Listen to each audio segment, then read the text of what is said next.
नमस्कार दोस्तों, बहुत बहुत स्वागत है आपका अपने चैनल सचिन क्लिक पे। आज हम जानने वाले हैं गोल्डन रूल्स ऑफ अकाउंटिंग। वैसे पिछले के वीडियोस में हमने बेसिक अकाउंटिंग टर्म्स के बारे में सीखा, अकाउंट क्या है उसके बारे में सीखा। गोल्डन रूल्स ऑफ अकाउंटिंग को समझने के लिए ये जानना बहुत ही ज़रूरी है कि अकाउंट क्या है, अकाउंट काम कैसे करता है, डबल एंट्री सिस्टम क्या है, अकाउंटिंग के टर्म्स जो है वो क्या है। तो इन सभी को आप जिसने भी देखा हो तो वो बहुत अच्छा है, और जिसने भी नहीं देखा है वो हमारा पिछला वीडियो जाके देख सकता है। ऊपर आई बटन में इसका लिंक मैं दे दूँगा, डिस्क्रिप्शन में उसका मैं लिंक दे दूँगा। पहले आप जाइए उस वीडियो को देखिए, समझिए, उसके बाद हम आगे बढ़ते हैं आज गोल्डन रूल्स ऑफ अकाउंटिंग। जैसे कि आप सब जानते हैं अकाउंट जो होता है वो तीन तरह का होता है। एक पहला पर्सनल अकाउंट, रियल अकाउंट और नॉमिनल अकाउंट। तो तीन तरह का जब अकाउंट होता है तो उसका रूल्स भी तीन तरह का होता है। हम उन तीनों रूल्स को फॉलो करके ही अपना अकाउंट मेंटेन करते हैं। तो देखते हैं सबसे पहला जो अकाउंट है हमारा पर्सनल अकाउंट, व्यक्तिगत खाता। इसका रूल्स क्या कहता है? Debit the receiver and credit the giver. यानी कि पर्सनल अकाउंट में हम पाने वाले व्यक्ति को डेबिट करते हैं और देने वाले व्यक्ति को क्रेडिट करते हैं। सिंपल वे में समझें तो पर्सनल अकाउंट किससे बिलोंग करता है, किससे रिलेटेड है? ये किसी व्यक्ति से या किसी कंपनी से। तो जब भी कोई व्यक्ति अगर कुछ रिसीव करेगा, जैसे कि यहाँ पे देख सकते हैं, पाने वाले व्यक्ति को हमको क्या करना है? डेबिट करना है। डेबिट एंड क्रेडिट क्या है? बहुत लोग कंफ्यूज होते हैं। इसके लिए हमने पिछले वीडियो में डिस्कशन वहाँ पे किया था कि डेबिट क्या है, क्रेडिट क्या है। आप जाके उस वीडियो को देखिए। तो हम पाने वाले व्यक्ति को डेबिट करते हैं और देने वाले व्यक्ति को क्रेडिट करते हैं। अगला जो हमारा सेकंड जो अकाउंट है वो है रियल अकाउंट। रियल अकाउंट किससे रिलेटेड होता है? एसेट से, यानी कि संपत्ति से। ये भी हमने पिछले चैप्टर्स में पढ़ा है कि रियल अकाउंट किससे रिलेटेड होता है? संपत्ति यानी कि एसेट से। तो इसका रूल्स क्या कहता है? Debit what comes in and credit goes out. यानी कि जब भी कुछ चीज़ हमारे बिजनेस में आता है तो उसको हम क्या करते हैं? जब भी कोई एसेट हमारे बिजनेस में आता है तो उसको हम डेबिट करते हैं, और जब भी कोई एसेट या कोई चीज़ जाता है हमारे बिजनेस में तो उसको क्या करते हैं? हम क्रेडिट करते हैं। ऐसा ही हमारा जो अगला अकाउंट है वो है नॉमिनल अकाउंट, जिसको बोलते हैं नाम मात्र खाता या अवास्तविक खाता। इसका रूल क्या कहता है? नॉमिनल अकाउंट किससे रिलेटेड होता है? कंपनी के सारे expense and losses, income and gain से रिलेटेड होता है। तो इसका रूल्स कहता है debit the expenses and losses and credit the income and gains. जब भी कोई खर्च होगा या कोई एक्सपेंस करेंगे हम, लॉस हो जाएगा तो उसको हम डेबिट में लिखेंगे, और जब कोई इनकम आएगा हमारे पास तो उसको हम कहाँ पे लिखेंगे? क्रेडिट पे लिखेंगे। तो यहाँ पे देख सकते हैं खर्च व हानि के खाते को डेबिट करते हैं और आय व लाभ के खाते को क्रेडिट करते हैं। तो कुछ एग्जाम्पल समझ लेते हैं कि हम जर्नल एंट्री कैसे पास करते हैं, हम क्वेश्चन कैसे सॉल्व करते हैं, हम कैसे अपने ट्रांजेक्शन्स को इस रूल्स के अकॉर्डिंग लिखते हैं अपने अकाउंट में। तो सबसे पहले देखते हैं, व्यापार प्रारंभ किया 50,000 रुपये। सबसे पहले ये स्टार्टिंग में हमको सीखना पड़ेगा कि ट्रांजेक्शन शुरू कहाँ से होता है। तो सबसे पहले ट्रांजेक्शन शुरू कहाँ से होता है? बिजनेस स्टार्ट होने से। तो व्यापार प्रारंभ किया 50,000 रुपये। अब इसको लिखेंगे कैसे? तो इसके लिए हम देख लेते हैं कि इसका प्रोफॉर्मा कैसे होता है, इसका फॉर्म कैसे होता है। तो फॉर्म ऑफ जर्नल, जैसे यहाँ देख सकते हैं डेट दिया हुआ है 1 जनवरी। पहले हम ट्रांजेक्शन के यहाँ पे डेट लिखेंगे। डेट लिखने के बाद पर्टिकुलर्स में हम लिखेंगे जो भी हमारा ट्रांजेक्शन है, जो भी हम डेबिट किए, XYZ अकाउंट क्रेडिट किए। और उसके बाद ये लेज़र फॉल्यू होता है। लेज़र फॉल्यू में पृष्ठ क्रमांक को लिखा जाता है। वैसे ये अभी उतना कोई काम का चीज़ नहीं है, इसको ध्यान देने की ज़रूरत नहीं है। उसके बाद है डेबिट अमाउंट। डेबिट अमाउंट मतलब जो भी डेबिट का अमाउंट है यहाँ पे लिखेंगे, और क्रेडिट का जो अमाउंट है क्रेडिट साइड लिखेंगे। इतना तो समझ आ गया होगा। अब यहाँ पे कई लोग कंफ्यूज हो रहे होंगे, ABC अकाउंट डेबिट तो कर दिए लेकिन XYZ अकाउंट क्रेडिट क्यों नहीं किए? तो ये जो हम 2 यहाँ पे लिखे हुए हैं, ये 2 क्रेडिट को ही रिप्रेजेंट करता है, हमको अलग से क्रेडिट लिखने की ज़रूरत नहीं होती है। ठीक है, फॉर्म समझ आ गया। अब इसको एंट्री कैसे करेंगे? हमारा क्वेश्चन जो था वो, हमारा पहला क्वेश्चन क्या था? व्यापार प्रारंभ किया 50,000 रुपये से। तो इसका एंट्री क्या हो जाएगा? व्यापार प्रारंभ कर रहे हैं कैश से, मतलब 50,000 रुपये से। तो हम रियल अकाउंट में, हमारा जो सेकंड जो रियल अकाउंट है उसमें हम क्या पढ़े?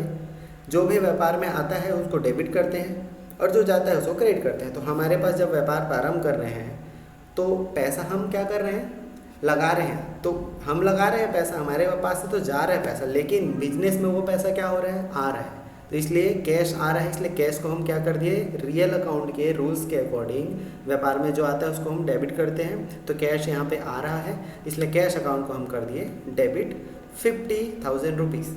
अब यहाँ पे टू कैपिटल अकाउंट क्यों लिखा गया है, भाई कैपिटल तो नहीं जा रहा है। तो कैपिटल क्या होता है, हमने पिछले वीडियो से पढ़ा है कि कैपिटल अपने ओनर को रिप्रेजेंट करता है। हम अपने ही अकाउंट में अपना नाम नहीं लिखते, क्या करते हैं, कैपिटल लिखते हैं उसके जगह। तो इसलिए हम पूंजी लगा रहे हैं, कैपिटल लगा रहे हैं, इसलिए कैपिटल के रूप में हम क्या लगा रहे हैं, कैश। तो cash account debit to capital account. अगला जो हमारा क्वेश्चन है, राम से माल खरीदा 1500 रुपये।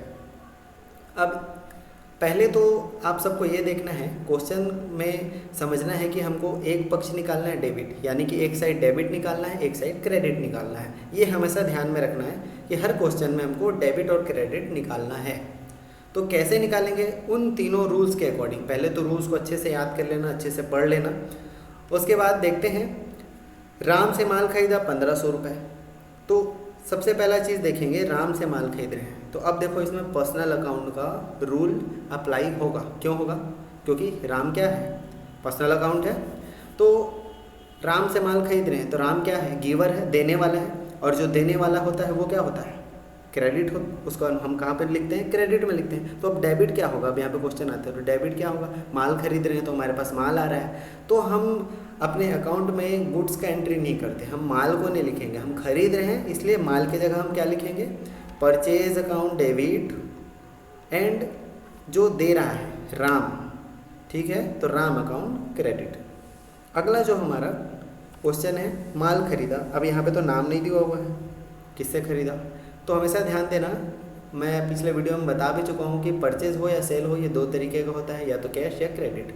तो पिछले क्वेश्चन में जो राम से माल खरीदे वो क्या है, उधारी है। क्यों उधारी है, क्योंकि उसमें राम का नाम आ रहा है। मैंने बताया था कि अगर नाम लिखते हैं खाते में तो वो उधारी हो जाता है। तो माल खरीदा 10,000 रुपये, तो इसका ट्रांजेक्शन क्या हो जाएगा, purchase account debit, cash account credit. क्यों होगा, क्योंकि हम माल खरीद रहे हैं, माल तो आ रहा है। तो माल की जगह हम क्या लिखते हैं, परचेज लिखते हैं, ठीक है। माल की जगह हम क्या लिखते हैं, परचेज लिखते हैं। लेकिन कैश में हमारे पास क्या जा रहा है, एकदम नगद पैसा हमारे हाथ से जा रहा है, हमारे बिजनेस से जा रहा है, इसलिए कैश अकाउंट क्रेडिट हो जाएगा। अगला जो हमारा क्वेश्चन है, श्याम को माल बेचा। अब ये सेल का क्वेश्चन आ गया। तो इसमें रिसीवर कौन है, श्याम है।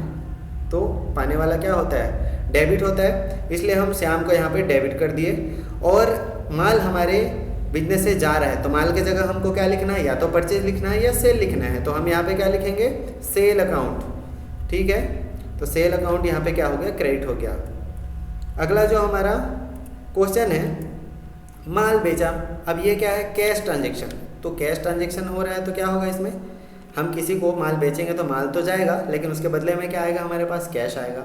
तो इसमें रियल अकाउंट का रूल अप्लाई हो रहा है। ध्यान से समझना, क्वेश्चन को देखते ही सबके मन में ये आ जाना चाहिए कि ये कौन सा अकाउंट के अंतर्गत आता है। तो ये रियल अकाउंट के अंतर्गत आता है, कैश, ठीक है। माल बेच रहे हैं तो पैसा आ रहा है हमारे पास, और पैसा क्या है, संपत्ति है। और हम पढ़े हैं रियल अकाउंट में कि भाई संपत्ति जब आता है बिजनेस में तो उसको हम डेबिट करते हैं, इसलिए कैश अकाउंट डेबिट। और टू गुड्स के जगह हमको क्या लिखना है, सेल, तो टू सेल अकाउंट क्रेडिट। अगला जो हमारा क्वेश्चन है, श्याम से रोकड़ मिली, कैश रिसीव फ्रॉम श्याम। तो श्याम से हमको पैसा मिला 2500 रुपये, इसका एंट्री क्या हो जाएगा, देखते हैं। Cash account debit to Shyam account. क्यों हो गया, अब इसमें देखो समझने वाली बात है, इसमें क्या है, पर्सनल अकाउंट भी है और रियल अकाउंट भी है, ऐसे भी होता है। तो कैसे इसको समझेंगे, श्याम जो है वो देने वाला है, यानी कि पर्सनल अकाउंट, और कैश हमारे बिजनेस में आ रहा है। तो जो भी आता है, जो भी एसेट आता है रियल अकाउंट के अकॉर्डिंग हम उसको क्या करते हैं, डेबिट करते हैं। तो कैश आ रहा है इसलिए cash account debit to Shyam account credit. अगला जो हमारा क्वेश्चन है, वेजेस पेड, यानी कि मजदूरी दी, हमने किसी को 100 रुपये मजदूरी दी। अब मजदूरी क्या है, क्वेश्चन देख के ही माइंड में ये आ जाना चाहिए कि ये सामने वाला जो क्वेश्चन है ये किस अकाउंट में बनेगा। तो मजदूरी क्या है, खर्च है, हमारे लिए एक्सपेंस है। एक्सपेंस एंड लॉसेस जो भी अकाउंट बनता है ये किस में बनता है, ये सारा चीज़ बनता है नॉमिनल अकाउंट में, इसलिए नॉमिनल अकाउंट का जो रूल्स है, जितने भी खर्चे हैं या लॉस होता है जब भी, तो उसको हम डेबिट में लिखते हैं। इसलिए वेजेस अकाउंट हम कहाँ पे लिखेंगे? डेबिट में लिखेंगे। तो वेजेस अकाउंट डेबिट, और उसके बदले हमारे बिजनेस से जा क्या रहा है? हमारा संपत्ति जा रहा है, कैश जा रहा है। इसलिए रियल अकाउंट का नियम है कि भाई जो भी हमारे संपत्ति से जाएगा, हमारे बिजनेस से जो भी संपत्ति जाएगा उसको हम क्या करेंगे? क्रेडिट कर देंगे। ठीक है, तो यहाँ पे वेजेस टू कैश अकाउंट। अगला जो हमारा क्वेश्चन है, ब्याज प्राप्त किया।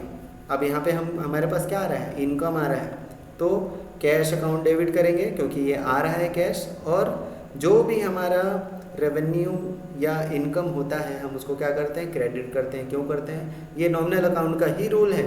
नॉमिनल अकाउंट के रूल में हमने पढ़ा है कि इनकम एंड गेंस को हम कहाँ पे नोट करेंगे? क्रेडिट में नोट करेंगे। इसलिए कैश अकाउंट डेबिट, क्योंकि पैसा आ रहा है तो इसको डेबिट में नोट कर दिए, और इंटरेस्ट अकाउंट क्रेडिट। अगला जो हमारा क्वेश्चन है वो क्या है? रेंट पेड 700 रुपीज़, किराया दिया। अब ये क्या है? खर्चे हमारे लिए, इसलिए जो भी खर्चे होते हैं उसको हम कहाँ पे नोट करते हैं? रेंट अकाउंट डेबिट कर दिए टू कैश अकाउंट क्रेडिट कर दिए। तो रेंट अकाउंट डेबिट क्यों हुआ? क्योंकि नॉमिनल अकाउंट के रूल्स के हिसाब से जो भी खर्चे हों उसको डेबिट करते हैं। तो रेंट अभी खर्चा है हमारा, इसलिए रेंट को डेबिट कर दिए, और हमारे यहाँ से 700 रुपये जा रहा है, मतलब पैसा जा रहा है, कैश जा रहा है। तो जो भी जाता है, जो भी संपत्ति जाती है उसको क्या करते हैं?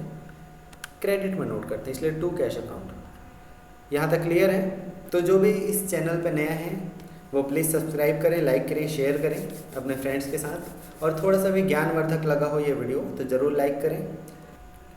Thank you for watching.